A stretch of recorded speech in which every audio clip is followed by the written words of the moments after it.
This is an AS statistics question on probability. In an experiment, a group of children each repeatedly throw a dart at the target. For each child, the random variable h represents the number of times the dart hits the target in the first 10 throws. Petter models h as a binomial distribution with 10 as the number of trials and the probability of success as 0.1. Part A, state two assumptions Petter needs to make to use her model. So our two assumptions which need to be in context need to be something about the probability of hitting the target remaining constant, and that the throws are independent of each other. So let's write that down. So the probability of hitting the target remains constant, so that's going to be 1, and the throws of each dart are independent. Part B, using Petter's model, find the probability that h is greater than or equal to 4.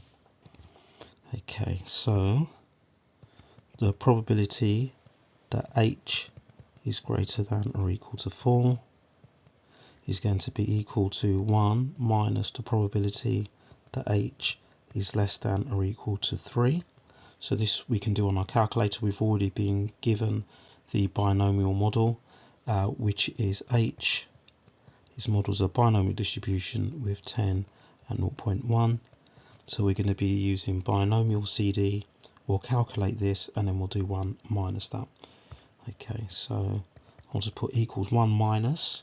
So I'll start by working out what this probability is, and that's 0.98720.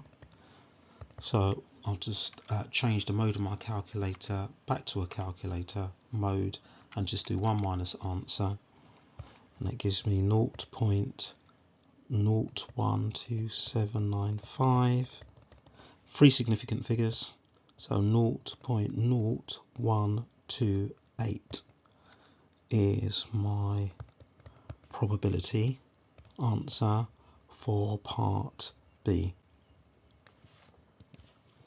For each child, the random variable f represents the number of the throw on which the dart first hits the target. Using Petter's assumptions about this experiment, what we need to do in part C is find the probability that f is equal to 5. Now, what this means is that this child is going to hit the target on the first time on the 5th throw. So that means that the first 4 throws she misses. So she misses the first 4 throws and then hits on the 5th. So you don't need to write this down, it's just so you can see what's going on. So every time that you miss a target, that probability is going to be the opposite of this, which is going to be 0.9. And then when you hit the target, that probability is going to be 0.1. So we need to miss 4 times. So we need to miss once, twice, 3, 4 times. So miss and miss and miss and miss and miss. I think that's 4 misses.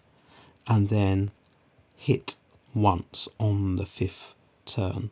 So work this out, and that comes out as 0.06561. Now I could round this to 3 significant figures, but you know, it's only one more decimal place. I'm not going to lose marks for being more accurate in this case, so I'll just leave it as that, 0.06561. If you were to round it to 3 significant figures, then it would just be 0.0656 with no 1 on the end. Thomas assumes that in this experiment no child will need more than 10 throws for the dart to hit the target for the first time. he models the probability that f equals n as the probability f equals n is equal to 0.01 plus n minus 1 times alpha, where alpha is a constant. Part D, find the value of alpha.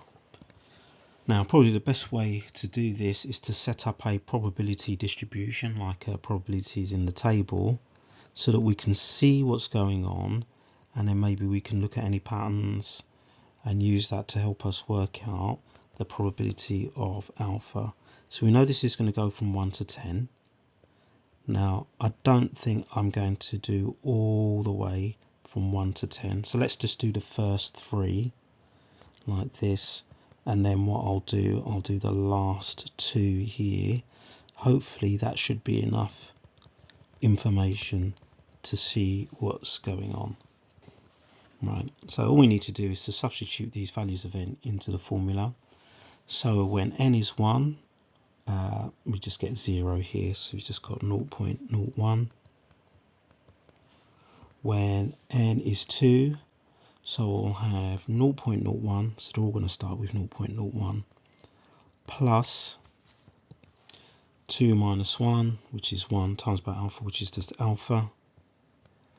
And then the next one, I can sort of work it actually, it's just be 0.01 plus, and this will be 2 alpha, so I can see the pattern. So that means when I get to the end here, this will be 0.01 plus 9 alpha, and then when n is 9, 0.01 plus 8 alpha. So there we go, I can see the pattern. Now we know that the sum of all of these probabilities is equal to 1. So we can add all of these together and set it equal to 1 to find alpha. Okay, so we don't need to add them all separately. Let's see if there's a quick way of doing it. So when I add all of these together, I'm going to have 10 lots of 0.1. So 10 times, 0.01. Then I'm going to have 1 alpha plus 2 alpha plus 3 alpha plus 4, all the way up to 9 alpha.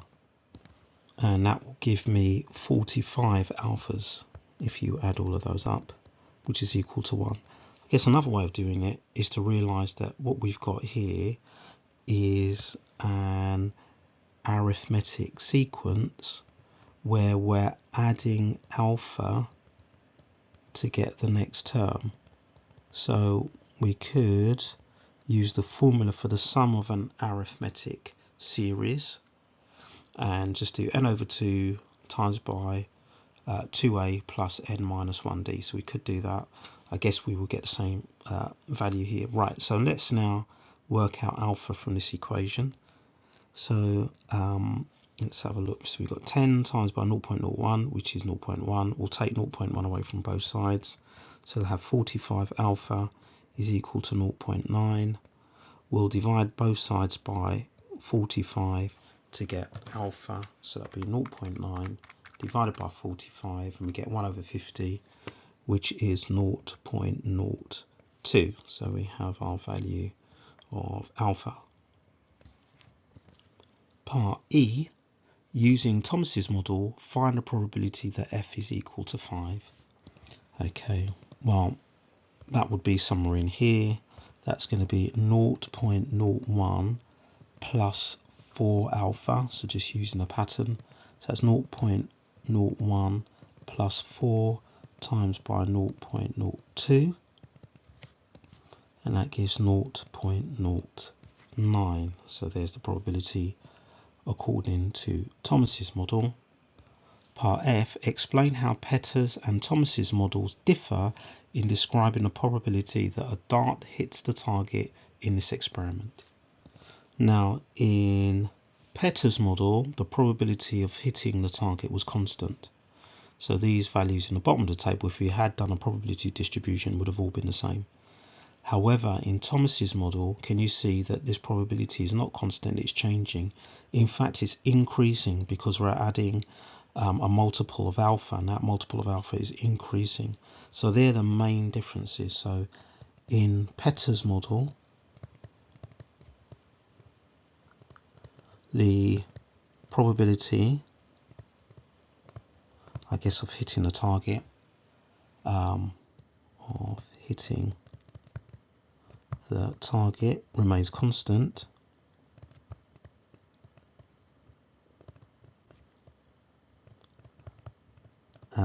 but in Thomas's model, is that right? Thomas's, no, apostrophe after the S. Thomas's model, the probability increases